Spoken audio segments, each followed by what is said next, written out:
Taman Mini. Halo guys, jadi kita lagi ada di Taman Mini.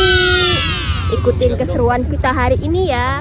Dan sekarang posisinya, kondisi cuacanya itu kurang mendukung ya karena agak gerimis. Dan wisatawan juga nggak begitu banyak guys di sini. Karena hari weekday. Pada siapa kita minta bantuan saat kita tidak tahu arah? Peta. Benar, kalian katakan peta. Peta. Jadi kalau misalkan kalian di sini ada gambar-gambarnya, ada pintu kedua, ada macam-macam museum di sini. Kalau misalkan bingung, tinggal lihat aja di peta ini.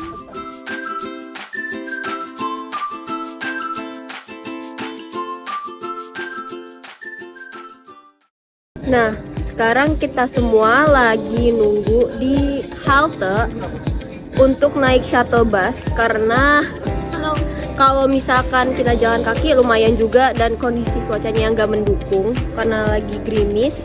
Jadi kita memutuskan untuk naik shuttle bus dari halte.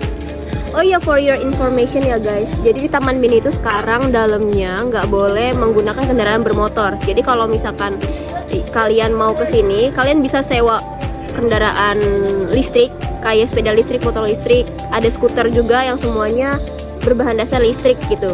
Karena di sini bebas asap kendaraan. Lagi di shuttle bus menuju museum yang kita tuju. Tahun ini karena udah banyak banget perubahannya di sini, udah nggak kayak dulu. Dan fasilitasnya udah baru-baru semua. Harga juga affordable masuknya. Masuk ke Taman Mini itu tiketnya Rp25.000. Untuk motor, ini weekday ya kita itu 15.000. Kita udah nyampe di Sulawesi Tengah. Oke guys, jadi kali ini kita ada di Sulawesi Tengah. Kita ada di Provinsi Sulawesi Tengah. Dan kalau misalkan kita masuk ini tuh di Taman Mini Provinsi Sulawesi Tengah itu dia ada kayak jembatan-jembatannya gitu ya, arsitekturnya, cuman bawahnya nggak ada airnya, jadi dia kering. Terus di bagian sini itu juga ada art shop atau kayak merchandise dari Provinsi Sulawesi Tengah, khasnya Sulawesi Tengah. Nah, jadi pengertian dari Provinsi Sulawesi Tengah itu berdiri secara otonomi pada tanggal 13 April 1964 dengan luas wilayah 68.033,71 km persegi. Dan saat ini terdapat 13 kabupaten dan kota, yaitu Palu sebagai ibu kota provinsi, Kabupaten Donggala, Kabupaten Poso, Kabupaten Toli-Toli, Banggai, Buol, Kabupaten Banggai Kepulauan, Kabupaten Morowali, Kabupaten Parigi Motong, Tojo Una-Una, Kabupaten Sigi, Banggai Laut, dan Kabupaten Morowali Utara. Nah, terdapat 12 suku besar yakni suku Kaili, Pamona, Badak, Kulawi, Toli-Toli, Buol, Mori, Bungku, Banggai, Saluan, Balata. Terdapat juga nih suku yang paling asing yaitu suku Jaa, Wana, Sea-Sea, dan Dayak. Halo guys, sekarang kita ada di Anjungan, daerah Sulawesi Tengah yang ada di Taman Mini Indonesia Indah, Jakarta, yang diresmikan pada tanggal 20 April 1975. Sebagai show window, Anjungan ini setiap bulan mengadakan berbagai kegiatan pegelaran seni budaya Sulawesi Tengah, promosi potensi, dan juga komoditi unggulan daerah. Di Anjungan ini di Sulawesi Tengah ditampilkan replika bangunan tradisional yang mewakili bangunan tradisional sebagaimana bentuk aslinya di Sulawesi Tengah. Anjungan ini menampilkan 3 bangunan tradisional yakni Rumah Adat Souraja, Rumah Adat Tambi, dan Rumah Adat Lombok. Di Anjungan ini juga menampilkan replika patung peninggalan arkeologi megalitik, sebuah patung yang dibuat dari batu pahatan yang rata-rata dibentuk oval. Pada bagian atas patung dibuat menyerupai kepala lengkap dengan mata hingga mulut. Halo guys, jadi ini kita udah sampai di Rumah Adat Souraja. Nah, di sini tuh saya akan membahas beberapa keunikan yang ada di rumah adat tersebut. Nah, Rumah Adat Souraja ini berasal dari suku Bugis yang memiliki beberapa keunikan. Mau tahu apa aja keunikannya? Langsung aja. Yang pertama tuh dari ukuran dan strukturnya. Bisa dilihat sendiri, untuk Rumah Adat Souraja ini memiliki ukuran yang lebih besar. dan megah dibandingkan dengan rumah adat bola yang ditempati oleh rakyat biasa. Rumah adat Sauraja ini memiliki 40 sampai 48 tiang. Yang kedua ada bahan bangunan. Untuk bahan bangunan dari rumah adat Sauraja ini dibangun menggunakan kayu atau besi tanpa paku sama sekali. Lanjut atap. Untuk rumah adat Sauraja ini memiliki atap berbentuk pelana dengan timpalaja. Bisa dilihat. Di sini ada atap yang jumlahnya disesuaikan dengan status sosial pemilik rumah tersebut.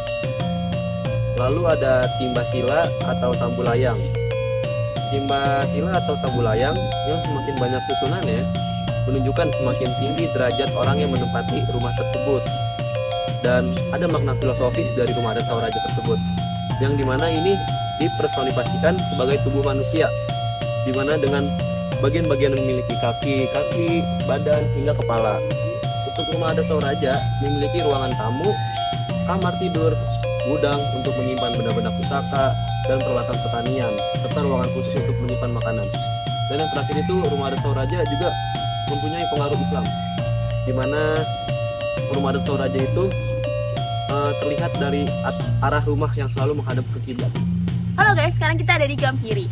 Gampiri adalah sebuah bangunan khas yang berfungsi sebagai lubung tempat penyimpanan hasil pertanian. Bangunan ini berdiri di atas tiang yang terdapat atas penangkal tikus. Halo guys, jadi di sini ada rumah adat Tambi. Jadi ada apa aja sih keunikan dari rumah adat Tambi itu? Nah, jadi rumah adat Tambi itu memiliki beberapa keunikan.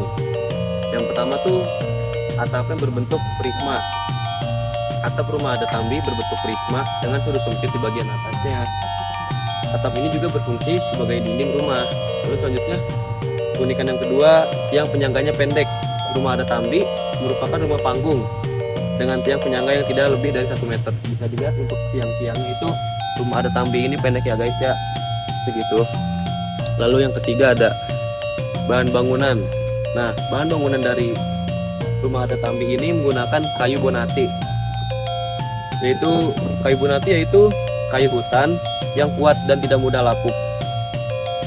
Lanjut, jumlah anak tangga menentukan status sosial. Jumlah anak tangga rumah adat Tambi juga menjadi salah satu penentu status sosial penghuni rumah tersebut. Dan yang terakhir tuh ornamen kepala kerbau. Selain diukir sebagai motif di pintu dan di dinding, kepala kerbau juga digunakan sebagai ornamen rumah adat Tambi tersebut. Jadi ini tampilan rumah adat Tambi ini dari tampak luar. Dan sekarang kita ada di rumah adat Logo. Adalah sebuah bangunan yang aslinya berfungsi sebagai balai pertemuan untuk musyawarah, upacara, pesta adat, dan pengadilan adat. Logo berbentuk bangunan persegi panjang dengan lantai papan yang berdiri di atas kayu bundar yang tumpang tindih sebagaimana rumah Tambi tata ruang Lombok. Sesuai fungsinya terbuka tanpa kamar dan dikelilingi dinding setinggi bahu orang duduk. Di tengah bangunan terdapat tiang raja dari kayu bundar berukuran besar. Selain itu, Logo difungsikan sebagai ruang pamer pakaian adat dari 12 etnis besar di Sulawesi Tengah, serta pameran-pameran benda-benda peninggalan sejarah dan potensi komoditi unggulan daerah. Hai teman-teman, di sini aku bakal ngejelasin kalian salah satu patung khas yang ada di Sulawesi Tengah, yaitu namanya patung Palindo. Jadi teman-teman, patung Palindo ini adalah salah satu patung megalitikum yang ditemukan di Lembah Bada, Kabupaten Poso, Sulawesi Tengah. Patung ini punya sejarah panjang banget loh. Diperkirakan patung ini dibuat sekitar 3000 tahun yang lalu oleh nenek moyang kita dari masa prasejarah. Nama Palindo sendiri artinya sang penghibur. Konon, patung ini dinamai begitu karena keberadaannya dipercaya membawa kebahagiaan dan kedamaian bagi masyarakat sekitar. Wah, keren banget ya. Mungkin itu saja dari aku. Terima kasih. Dadah.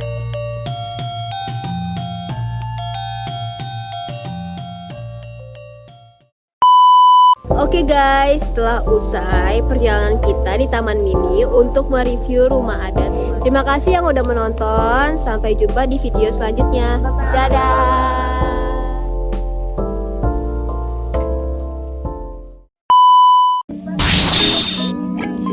Di Anjungan daerah Sulawesi Tengah yang ada di Taman Mini. Guys, sekarang kita ada di Lumbung.